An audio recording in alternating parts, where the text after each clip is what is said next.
morning, good afternoon, and good evening, listeners, from wherever you're tuning into this channel across the world. Welcome to Afri's Concept TV, and thank you for tuning into this channel. The news headline: Emeifele will flee if admitted to bail. AGF DSS tells courts. Once again, you're welcome to today's news, and thank you for tuning into this channel. The news details. The Department of State Services has told the Federal Capital Territory High Court that suspended CBN Governor Godwin Emeifele would flee the country if granted bail. The service, which, like the Office of the Attorney General of the Federation, defended the continued detention of Emeifele, described him as a flight risk, and they stated this in a separate counter affidavit filed in a fundamental rights enforcement suit by the suspended CBN chief. While the OAGF argued that Emeifele's life was not in danger to warrant him being granted bail, the DSS warned that he could interfere with its investigation if released.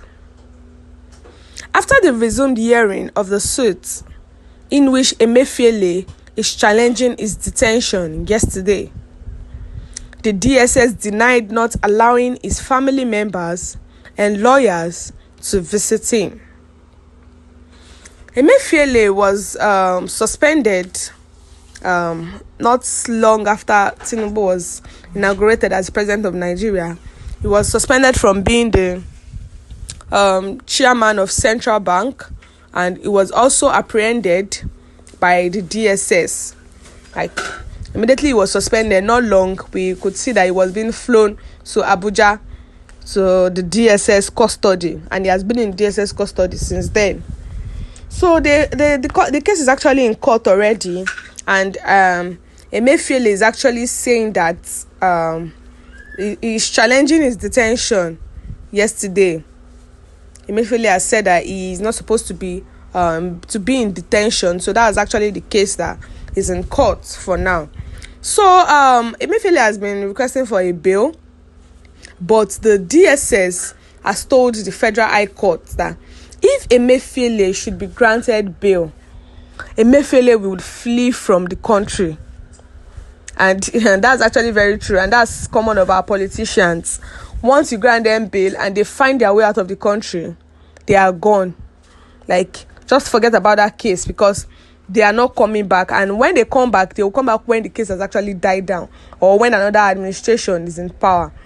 Or rather, they can disguise to enter the country, and you will not even know that they are in the country. So DSS is telling the courts that if Emeifele is released, if Emeifele is granted bail, let them not forget that it's actually going to tamper with their investigation, because the DSS has actually warned the courts that if Emeifele is released, it will interfere with their investigation. And just forget that Emeifele is coming back, because Emeifele is gone. If he's granted bail, just forget that he's even in this country. Emeifele will fly out of the country immediately. It's not even going to take time. So the Office of the Attorney General of the Federation too actually defended the continued detention of Emeifele. So the Attorney General of the Federation of Nigeria has actually defended that Emeifele too, not only DSS is saying that he should not be granted bail, but the OAGF too is saying that Emeifele should not be granted bail, because they described it as a flight risk. So they say that if Emeifele's life was in danger, they would have actually said he's granted bail. But Emeifele's life is not in danger, which will warrant him being granted bail. So why then should he be granted bail since his life is not in danger? And also another case was that the Emeifele actually filed a suit so that they did not allow his family members and lawyers to visit him. So the DSS has actually denied that such thing did not happen, that they actually allowed for lawyers and family members of Emeifele to actually visit him, even when he was in custody of the DSS. So there's nothing like not allowing his family members or not allowing him to have legal representation. That did not happen at all. That he's been granted any freedom of allowing anybody to visit him. So that was why they actually denied the fact that Emeifele said they did not allow his family members.